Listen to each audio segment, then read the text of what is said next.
Obrigado. Meus queridos amigos, nós rogamos aos bons espíritos, aqueles nossos irmãos espirituais mais velhos, mais experientes, que não nos faltem o apoio de que carecemos todos nós. Que o Cristo nos abençoe a todos, mentores e alunos como nós, para termos estudo proveitoso na noite.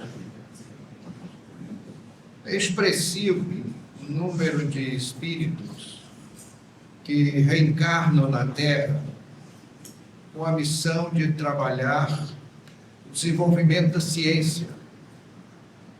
Nós temos um respeito, uma admiração muito grande por esses nossos caríssimos irmãos voltados à ciência, à tecnologia, todos aqueles esforços da mente humana.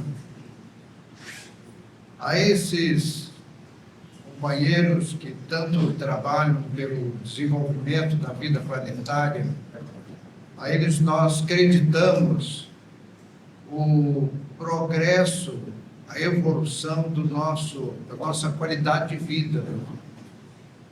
Tudo aquilo que a ciência, através dos seus sacerdotes, entre aspas, aqueles idealistas, nos confortou muito. Hoje nós já temos um mundo moderníssimo, que imperam os computadores, a química, a física, e todos aqueles recursos, até da própria matemática, para tornar as nossas vidas mais agradáveis, mais palatáveis. Hoje nós temos recursos extraordinários, especialmente de conforto. Já temos água quente, encanada, gás, luz, telefone celular, e todos os recursos de conservação de alimentos, e a vida se tornou mais confortável, uma qualidade superior. Muitos desses nossos caríssimos irmãos também deram a sua contribuição para a face espiritual da criatura humana. Mas, naturalmente, foram honrosas exceções. Não podemos dizer que foi a massa dos homens de ciência, mas sim honrosas exceções. As criaturas voltadas para a ciência costumam ficar muito escravizadas ao pesar e medir do método científico. E como a alma humana não pode ser pesada e menos ainda ser medida, esses irmãos nossos, em sua grande maioria, em sua esmagadora maioria, eles acabam inclinando-se ao ceticismo e à insensibilidade pelas coisas espirituais. Acontece que, buscando resposta para essa lacuna que é a ciência e a espiritualidade, nós gostaríamos de hoje nos lembrarmos de um ponto interessante, que é a herança genética, que nos chama muito a atenção em que estivemos lendo o Evangelho, que nos traz luzes sobre o assunto. Esfalfa-se a ciência em busca de respostas como uma geração antecedente transmite para a geração posterior as características biológicas, a aparência em especial dos seus antecessores. Fala-se muito em que os herdeiros de uma tribo, por exemplo, eles têm características de quase que de irmãos gêmeos. Se nós pegarmos mesmo no nosso território brasileiro, os silvícolas são, assim, extremamente parecidos. São quase que gêmeos. Andou-se, a partir de 1953, quando foi descoberto a dupla hélice da molécula do DNA, acreditou-se ao DNA o recurso de transmissão dessa memória genética. Acredita-se, inclusive, que a tradução, a identificação dos 21 mil genes de cada indivíduo pudesse trazer um alento explicando como a herança genética transita de uma geração a outra. Acontece que os gêmeos univitelinos, aqueles chamados gêmeos idênticos, gêmeos iguais, eles são, tendo o mesmo genoma, são muito parecidos fisicamente. Entretanto, são pessoas com uma natureza, uma psicologia, uma reação psicológica profundamente diferente. E todos nós, sem exceção, conhecemos gêmeos que são fisicamente parecidos, mas profundamente diferentes em termos de reações emocionais. Sentem de forma diferente. E como explicar, como compatibilizar essa transmissão de herança genética quando não se consegue envolver o emocional dos seus descendentes, daqueles que às vezes nasceram foram gestados na mesma época, nasceram no mesmo dia, filhos dos mesmos pais, e que tiveram uma mesma cultura doméstica, familiar, e que apresentam situações tão diferentes do ponto de vista psicológico. São pessoas bastante diferentes entre si. Charles Darwin, no século XIX, desenvolveu uma tese que faz luz sobre o assunto, muito interessante, mostrando a grandeza espiritual desse nobre cientista, que causou um impacto na Inglaterra vitoriana ao desdizer todos os fundamentos naturalistas da época. Porque até ali a religião falava muito alto, e os homens de ciência se misturavam com as ideias da Arca de Noé, que tudo que estava no mundo era oriundo de Noé, que era uma fantasia religiosa, uma mística religiosa para povos antigos que não podiam entender outra coisa. No mesmo período em que Darwin fez seus estudos, foi seu contemporâneo, um outro sábio, que também deu uma grande contribuição à ciência, pesquisando os fenômenos supranormais, que foi o professor Rivel, o Allan Kardec, no pseudônimo. E ambos os cientistas nos deram expressões dos seus estudos praticamente à mesma época. No dia 18 de abril de 1857, Allan Kardec publica o Livro dos Espíritos. E, em 1859, Charles Darwin publica a sua Origem das Espécies. E não foi por acaso que esses dois luminares viveram a mesma época nos dois países mais desenvolvidos daquele tempo, que era a França e a Inglaterra. Darwin nos trouxe um pensamento muito interessante sobre a natureza desenvolvimentista das leis naturais. As leis naturais são progressistas. Elas trazem o desenvolvimento de todas as coisas. Se nós formos buscar, mesmo em eras remotas, nós vamos ver que tanto os vegetais como os animais, e não fora disso o ser humano, houve um progresso extraordinário nesses tempos. E Darwin nos apresenta uma ideia interessante de que a evolução das espécies se dá para as mais adaptadas e não para as mais fortes. Se fossem os mais fortes a sobreviverem e progredir, nós teríamos uma sociedade constituída do dinossauro Rex. E todas as demais espécies seriam apenas presas do terrível predador. O que não aconteceu.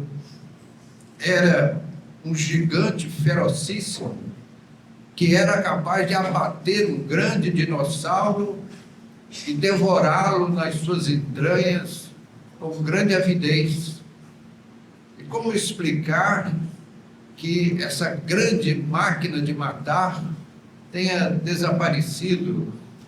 Apresenta a ciência aquela ideia de que há 65 milhões de anos veio um grande meteoro e que caiu lá no Golfo do México e que causou um abalo planetário, matando os dinossauros. Nós não dizemos que isso não seja verdade, mas temos uma certa dificuldade em aceitar. Respeitamos a ciência, mas colocamos uma reticência nessa informação. Ficamos muito mais com a ideia de Charles Darwin, em que as espécies foram evoluindo e se adaptando, e crescendo e postergando o seu desaparecimento. Da mesma forma, Allan Kardec nos traz o pensamento que chega à mesma conclusão de Darwin. São os espíritos que também mais evoluem quando mais adaptados às leis divinas. Não são os mais fortes, os mais truculentos que vão à frente. São os pacíficos, são os que pensam, são os que sentem, são aqueles que cooperam, que colaboram, que se dão, se doam. Esses espíritos caminham para a luz com mais vigor, com mais disposição espiritual. E Kardec nos trouxe ainda uma mensagem memorável para os primórdios da doutrina, que hoje nós espíritas já somos alunos da segunda série, já aprendemos isso no passado. Que os espíritos, eles são uma das forças da natureza sem quaisquer conotações místicas. Os espíritos nada têm de especial, a não ser que são os homens sem um corpo de carne. Como os homens são um espírito que vestiu um macacão de carne para finalidades de desenvolvimento da qual tem necessidade aquela alma humana que retorna às lides terrestres. Nós ficamos assim, sempre curiosos em procurar no Evangelho as luzes sobre essas temáticas interessantes. Nós vemos no capítulo 16 de Mateus, quando Jesus pergunta aos discípulos: quem dizem que eu sou? Ora, Senhor, uns dizem que é João Batista, Elias, Jeremias, ou algum dos antigos profetas ressuscitado. Então, naquela época, os judeus eles sabiam que a alma voltava a viver entre os homens, mas não sabiam como. Então admitiam que por algum milagre, algum fato fortuito, aqueles resíduos humanos da sepultura se reagrupavam e o indivíduo saía assim, espanando a poeira, tirando as sobras, voltava a viver no mundo. Aquele povo era muito primitivo. Hoje nós estranhamos isso porque, como cidadãos modernos, estamos acostumados ao raciocínio, que é dinâmico, que vai a todos os ângulos da vida, tudo requer raciocínio. Um simples equipamento eletrônico tem que ser pensado para ser usado, e vai por aí afora. Acontece que aquele povo rústico, pastor, uma vida primitivíssima, eles eram capazes de admitir que um corpo já decomposto no túmulo pudesse voltar à vida. E Jesus não perdia a oportunidade de tocar no assunto. Por isso que ele perguntou: quem dizem que eu sou? E os apóstolos deram aquela resposta. Nos dizem que é João Batista, Elias, Jeremias, ou algum dos antigos profetas.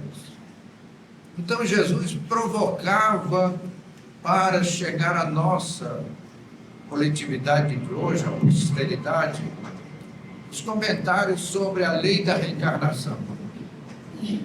No capítulo seguinte de Mateus, no capítulo 17, já são os apóstolos que perguntam a Jesus: é necessário que venha Elias? O que foi que Jesus respondeu? Na verdade, Elias já veio e não foi reconhecido pelos homens. E os apóstolos entenderam que Jesus falava a respeito de João Batista, de que João Batista era Elias. Como dissemos, não podia ser Elias ressuscitado, por uma razão muito simples, porque o corpo de Elias estava decomposto há séculos. Ele podia ser o Elias reencarnado, mas não ressuscitado, mesmo porque João Batista fora visto criança e os seus pais eram conhecidos. No capítulo 3 do Evangelho de João, há uma passagem interessante que ilustra esse pensamento. Entre os judeus havia um homem pródigo, muito próspero, era uma autoridade na época, era senador entre os judeus. Nós temos aqui também, né? Senador, hoje em dia. Também temos os nossos, só que eles não vão conversar com Jesus. Então, aquele senador dos judeus chamava-se Nicodemos. E ele foi procurar Jesus para uma troca de ideias muito urbanizada. E ele perguntou a Jesus: mestre, como pode um homem já velho entrar no ventre da sua mãe para nascer de novo? Então, meus amigos, por essa pergunta de Nicodemos, nós deduzimos que Jesus pregava a lei da reencarnação. Essa lei da reencarnação foi tirada dos textos chamados sagrados porque ela não interessa aos religiosos profissionais. Uma razão fácil de explicar. Se a alma humana pode, através de vidas sucessivas, resgatar seus crimes, melhorar seus sentimentos, desenvolver a sua inteligência, para que o religioso profissional? Ele perde o emprego, perde a razão de ser. Então é um mau negócio admitir a lei da reencarnação. Então Jesus foi muito claro com Nicodemos: verdade vos digo que ninguém verá o reino de Deus se não nascer de novo. Tu és mestre de Israel, dizia Jesus a Nicodemos, e desconhece essas coisas. Então vejam, mas Jesus estava falando de renascer religiosamente, filosoficamente, nada disso. Vejam a pergunta de Nicodemos: como pode um homem já velho entrar no ventre da sua mãe para nascer de novo? Então, o diálogo, a conversação entre Jesus e Nicodemos era sobre reencarnação. E tem mais uma coisa: tudo aquilo que era contrário às leis divinas, Jesus rejeitava com muito vigor. Ele era enérgico. Raça de víboras, até quando vos suportarei? Dizia o mestre. Então, quando Nicodemos perguntou sobre reencarnação, ele foi muito claro: em verdade vos digo que ninguém verá o reino de Deus se não nascer de novo.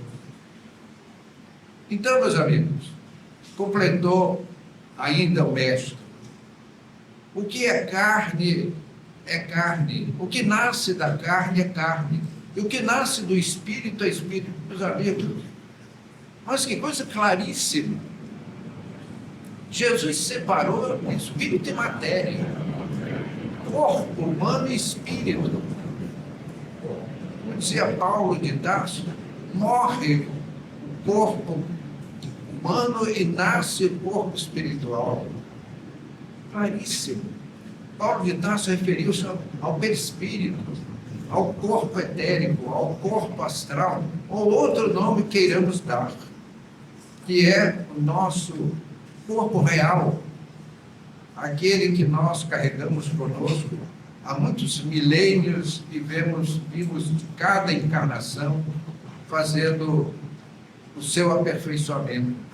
Então Jesus deixou muito claro a lei da reencarnação. E aí aparece a mensagem do Cristo fazendo luz sobre essa questão da herança genética. O que é carne é filho da carne. A carne é filha da própria carne. A carne gera a carne. Mas o espírito não gera o espírito. Então Jesus separou: o que é carne, o que é espírito. Porque o espírito, ele preexiste ao nascimento da criança e sobrevive à morte do adulto. Quando chegamos a esse mundo, entramos pela porta da maternidade, pela gestação, e é a mais sublime responsabilidade feminina. O maior compromisso da mulher com a vida é a condição de mãe. Ter e criar e educar filhos.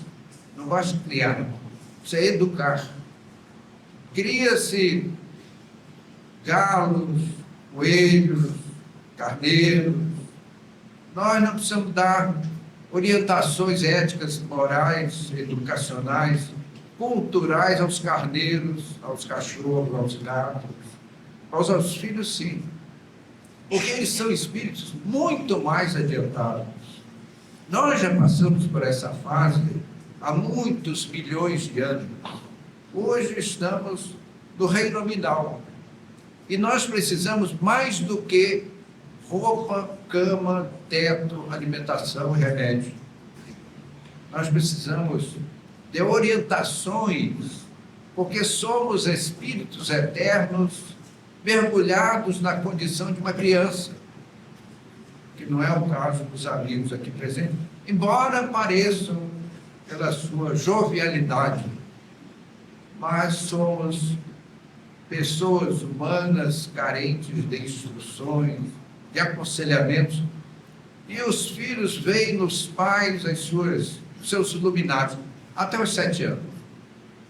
Depois os pais vão ficando bem de lado, e depois que eles deixam a adolescência, nós pais estamos totalmente superados, somos bons, sermos aposentados, encostados no canto, porque estamos muito atrasados em relação ao pensamento do jovem. Só que quando ele fizer 60 anos, ele diz: puxa, meu pai era um sábio, sim, só agora compreendeu. Aí já é tarde, né? O pai já demandou a pátria espiritual, mas estará lá esperando o seu pimpolho para estender a sua mão amiga, porque o amor dos pais, pai e mãe, vão além da sepultura.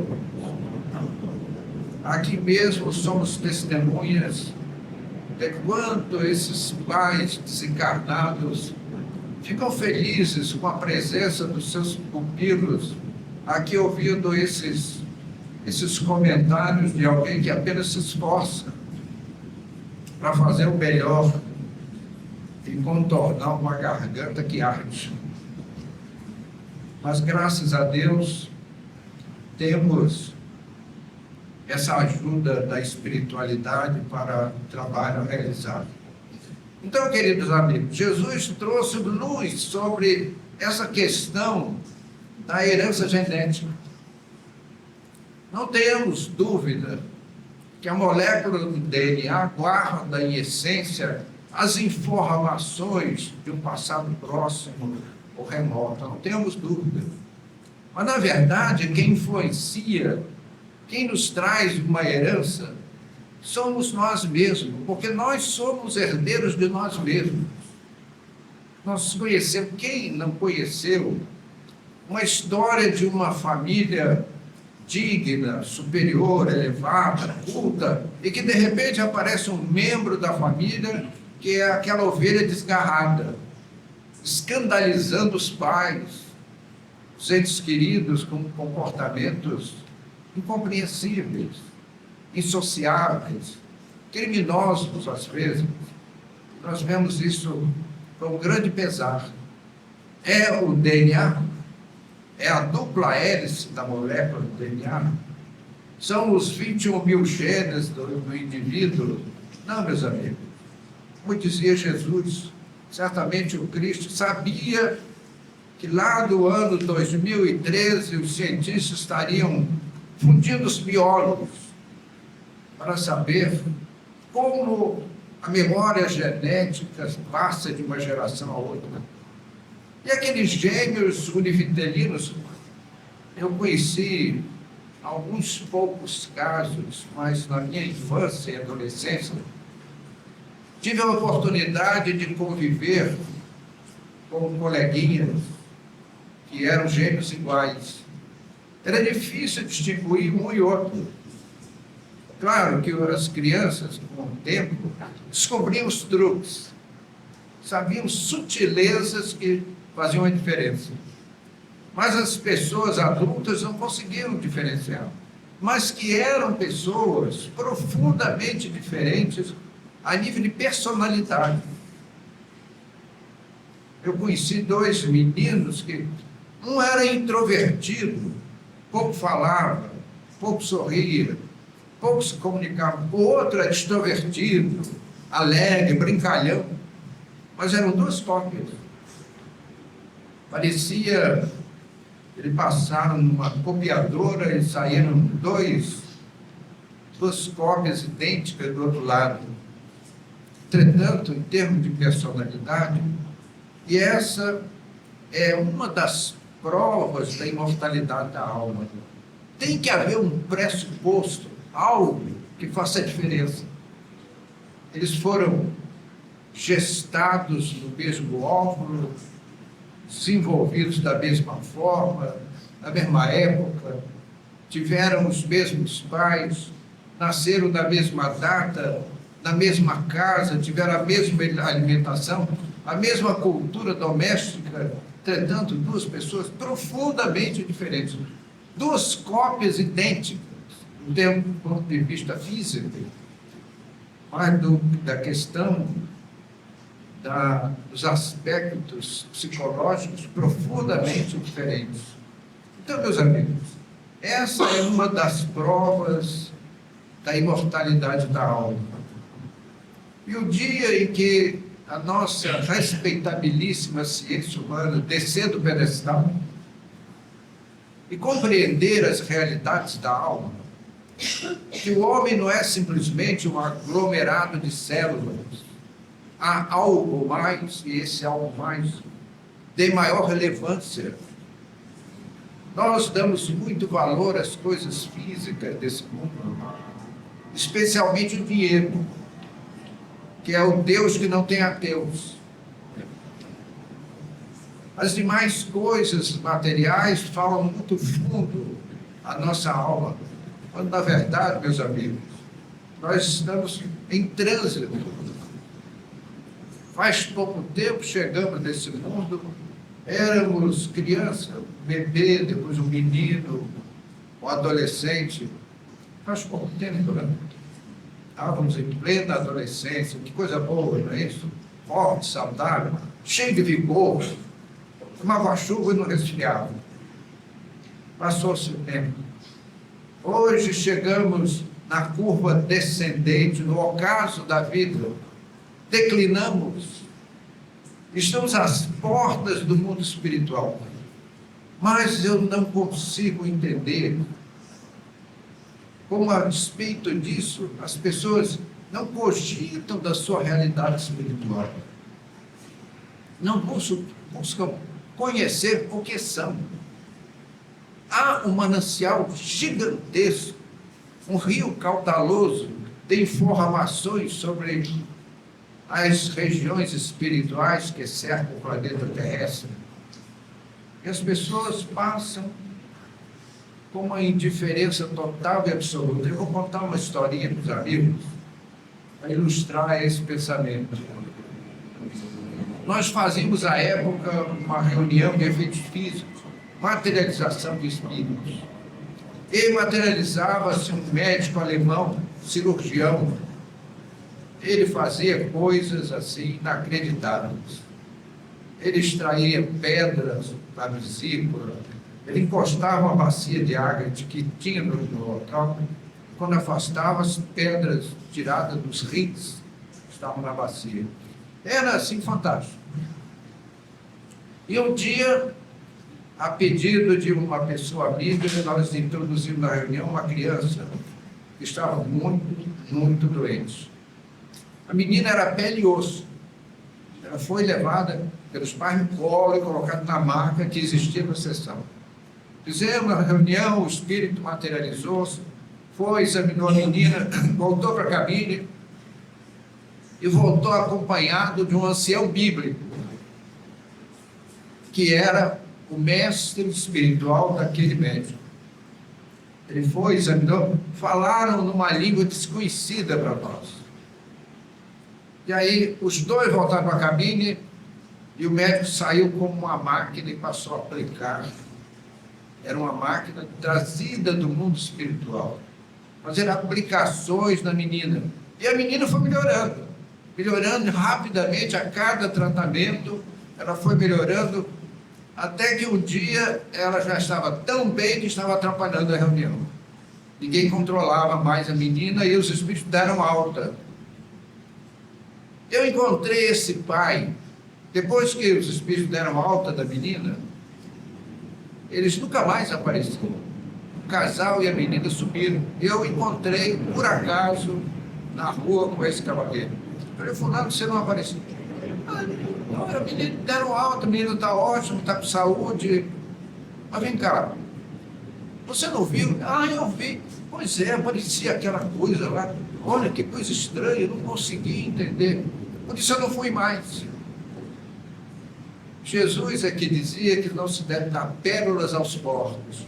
Desculpe se a expressão é forte. É como o sujeito que descasca uma banana, joga a banana fora e come a casca. Mais ou menos isso.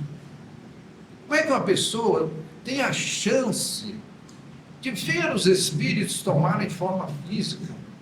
Ali, muitas vezes, vinham entes queridos dos presentes, já desencarnados, e que vinham trazer a sua radicalização da informação de que a morte é uma lenda. Nós mudamos de CEP, de endereço, mas continuamos vivos. Entretanto, uma pessoa tem isso na mão e não se interessa. É fantástico. É inacreditável uma coisa dessa. Ó ser humano, que Deus tenha piedade de todos nós. Agradeço a atenção dos amigos. Muito obrigado. Boa noite.